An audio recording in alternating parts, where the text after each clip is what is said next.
Austin Boulevard is one of a kind in Ohio and the gateway to one of the prime developments in Montgomery County. Now, while some drivers tell us it has in fact made their lives easier, others are honked off. Tonight, Pam Elliott on assignment with a look at the good, the bad, and what's next on a road that drives some people crazy. When community leaders cut the ribbon on Austin Boulevard 2 years ago, it represented more than a decade of planning and a $22 million investment, paving the way for growth in and through southern Montgomery County. But fast forward to today, and there are those who tell you they're suffering from growing pains. It seems to be too many things going on at once. What is happening here at the intersection of Austin Boulevard and State Route 741 is exactly what community leaders want to see happen. Buildings are going up. There's hustle and bustle that spells growth and jobs. And the last thing anyone wants to do is put the brakes on progress. We have more development at this stage of the game than we thought we ever would have. At the crossroads of Austin Landing is this, first and for now, only continuous flow intersection in Ohio. The two-legged version includes special indirect left turn lanes designed to keep cars moving in all directions. Reviews from drivers, however, go in opposite directions. I don't like it. Kristen Blatz finds it confusing, but that's not the only reason she avoids taking her children that way. It says it's continuous flow, but I just don't see how it's continuous flow when you have to sit there and wait at lights. Like Kristen, Sean Gregerson is a parent. However, Sean finds it helpful when he takes his kids to his mom's house. I can literally get here on Austin, take it all the way to Paragon. It's a straight shot. I know I could shoot 725 straight to Paragon too, but this is such a more relaxing, country-feeling drive for a good segment of it. Not a stoplight every 50 feet and people jammed up your bumper. Drivers like Sean aren't afraid of something different, but Kristen isn't alone either. So we checked to see if the Austin Boulevard area is a dangerous destination. 2 News on assignment looked at traffic reports from both Miami Township and the Ohio State Highway Patrol. Here's what we found.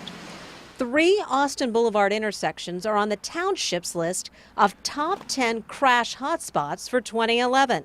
Coming in second with 15 crashes, Austin at 741, one less than on Austin at I-75.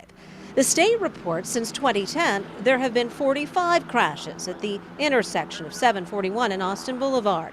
7 resulted in injuries, 38 property damage. No one died. No crash is a good thing. Craig Ely, an ODOT engineer, is an expert on this intersection. He told me it's safer than the alternative. One of the things that the CFI does do is it reduces the left turn angle crashes, which are the severe crashes. Remember, drivers turning left can travel at the same time as those moving through the intersection. There's no conflict.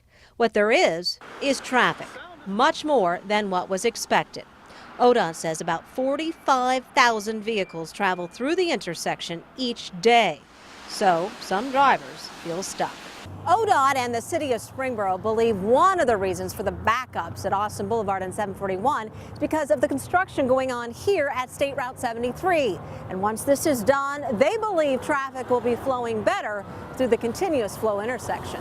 ODOT says there is another lane in the works, likely to be designed early next year and completed within 2 years. You will be able to basically continue through the intersection without stopping. It'll be a continuous movement. So those folks getting off the interstate who want to travel home to Springboro are going to be able to do that without stopping. Yes. Ely says the funding isn't available right now to upgrade the Austin interchange. But the Montgomery County Transportation Improvement District has been known to help.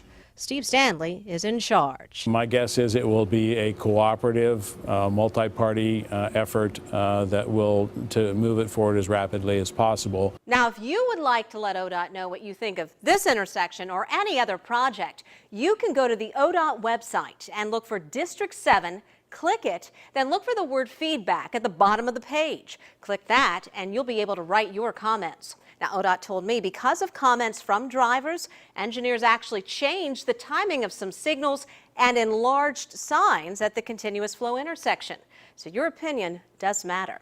Pam Elliott, 2 News on assignment.